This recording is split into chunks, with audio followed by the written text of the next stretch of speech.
आप देख रहे हैं SKK न्यूज। गोंडा से खबर है, जहां भारतीय कुश्ती महासंघ के नेशनल ओपन रैंकिंग टूर्नामेंट को लेकर सोमवार को गोंडा में उस समय हलचल बढ़ गई जब स्टार महिला पहलवान विनीश फोगाट वहां पहुंच गई। हालांकि महासंघ पहले ही साफ कर चुका था कि विनीश को प्रतियोगिता में भाग लेने की अनुमति नहीं दी जाएगी।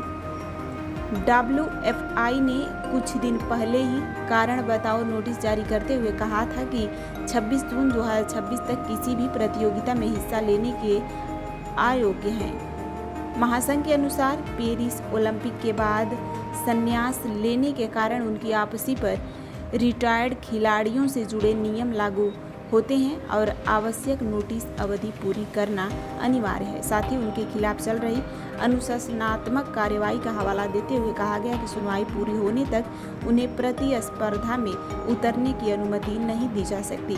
गोंडा पहुंचने के बाद विनीश फोगाट ने मीडिया से बातचीत में WFI के दावों को खारिज करते हुए विश्व डोपिंग रोधी एजेंट के नियम 5.61 का हवाला दिया। उन्होंने कहा कि रिटायर्ड एथलेटिक्स से जुड़ा नियम उन पर लागू नहीं होता, क्योंकि उन्होंने जून में ही अपनी वापसी की जानकारी यूनाइटेड वर्ल्ड रेसलिंग को दे दी थी।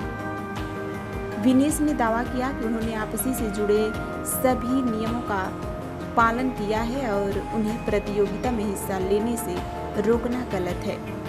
देखिए, मैं बताती हूँ, ये एक तो मेरे अधिकार क्षेत्र में नहीं है कि टेस्टिंग कब किसकी होगी, मैं उसकी जिम्मेदार नहीं हूँ। मैंने जून में इंटीमेट कर दिया था कि सर मैं फिर से रेसलिंग स्टार्ट कर रही हूँ और मेरे को ऐसे आप टेस्ट कर सकते हो। मैं दोबारा से रिटर्न टू स्पोर्ट्स हूँ। मैंने 6 महीना का पीरियड का उनको टाइम दिया था। अब वो उनका अधिकार है, वो कब टेस्टिंग करें। उनका जो फर्स्ट टेस्टिंग हुआ था वो मिस हो गया था, लेकिन उसके बाद मेरा डोप टेस्ट हुआ है। वहाँ से मेरे को 1 जनवरी का मिला था कि आप 1 जनवरी से 2026 से आप इंटरनेशनल नेशनल इवेंट में पार्टिसिपेट कर सकते हो, इसलिए मैंने किया है। तो रूल इतना तो मेरे को भी पता है कि, और मैं जिम्मेदार थी वाडा को, क्योंकि वाडा से मेरे को आया था, क्योंकि मैंने उनको रिक्वेस्ट किया था कि मैं थोड़े दिन के लिए ब्रेक पे हूँ, क्योंकि मैं प्रेग्नेंट थी। मैं ये बोलना नहीं चाहती थी, इसलिए मैंने ब्रेक लिया था थोड़े दिन के लिए कि मैं ब्रेक पे हूँ। जब भी उन्होंने बोला था कि जब भी आप रिटर्न आओ तो हमें जरूर आप इन्फॉर्म करना अगर आप रेसलिंग दोबारा करना चाहते हो तो। अच्छा, तो जिस तरीके से उसके बाद मैंने उनको इंटीमेट किया था और वो सब हमारे पास कागज कार्रवाई जो भी हमारे पास है। विदेश चलो अभी जैसे और WFI का रहा बात, तो मैं अभी उनको बता रही हूँ। तो ऐसा तो नहीं है कि पहले बता देती तो कुछ और हो जाता, अभी बता दूंगी तो कुछ और हो जाएगा। मेरी जिसको बताने की जिम्मेदारी थी वो मैं नाटक और बाडो को मैंने इन्फॉर्म कर दिया था। वो तो चाहते हैं कि मैं कुश्ती छोड़ के संन्यास लेके और बैठ जाऊँ ताकि हार मान जाऊँ, और जो इनकी जो साजिशें जो चल रही है मेरे साथ में वो सक्सेस हो जाए। मेरे को देना नहीं चाहते हैं।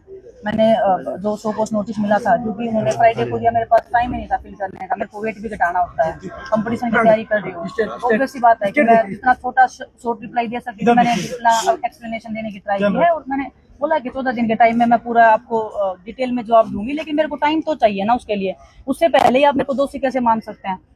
तो आप 14 दिन के पीरियड में तो मेरे को कम से कम ना रोके। अगर उसके बाद में अगर आपको जवाब नहीं मिलता, उसके बाद में जो आपको एक्शन लेना देखिए, वो जो हमारे अधिकार क्षेत्र में आता है वो हम करेंगे।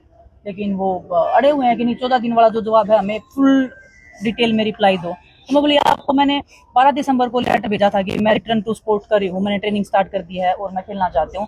आपने 6 महीने क्यों वेट किया मैं कंपटीशन खेलने आऊँ तभी आप बैन करो? आप उस टाइम भी मेरे को बोल सकते थे कि ये हमें चीज क्लियर करो, आप आपकी साइड से फिर करेंगे। आप तो वेट कर रहे थे मैं कब कंपटीशन में जाऊँ। 2 दिन पहले आप लेटर निकाल रहे हो, एंट्री के बाद में भी आपने 10 दिन तक वेट किया है।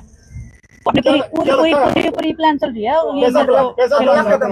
अभी तो मना कर रहे हैं। अभी हमने एक जवाब ऑलरेडी लॉयर के थ्रू दिया था, हम एक और जवाब बना रहे हैं जितना हम तब से बता सकते हैं। लेकिन मैं क्लियर करना चाहती हूँ जो उसमें चीजें लिखी थी। एक तो वाडा की लिखी थी, अगर मैं किसी रूल का उल्लंघन कर रही होती मैं तो मेरे को नाडा इंडिया है वो मेरे को शो कॉज नोटिस देता, या मेरे को बैन कर देता, या मेरे को वाडा करता। मेरा एक वेयर अबाउट मिस हुआ था और 3 होते हैं एथलीट के, और वो किसी भी टॉप एथलीट के पास में चले जाओ, किसी ना किसी का हो जाता वो बाय चांस, वो किसी की नहीं है। मैं माँ भी बनी थी उस टाइम पे, मेरा असेंबली सेशन चल रहा था, मैं भूल गई अपडेट करना। मैंने उसके लिए माफी भी मांगी वाडा से। उन्होंने मेरे को क्लीन चिट दिया। मेरे को 1 जनवरी 2026 से बोला था कि आप किसी भी इंटरनेशनल या नेशनल इवेंट में पार्टिसिपेट कर सकते हो, और ये यहाँ पे बोल रहे कि नहीं हम तो संतुष्ट नहीं है इस चीज से। तो अभी मैं कैसे संतुष्ट कर सकती हूँ? तो आप इंटरनेशनल फेडरेशन से आप संतुष्ट हो जाइए कि ये खेल सकती है। मैं उसके बाद भी मेरे डोप टेस्ट हुए हैं। ऐसा नहीं है कि मैं डोप खा के कंपटीशन में आई हूँ। मैं डोप टेस्ट दे के बिल्कुल क्लीन तरीके से मैं आई हूँ, और हमेशा मैं स्पोर्ट्स में क्लीन तरीके से रही हूँ।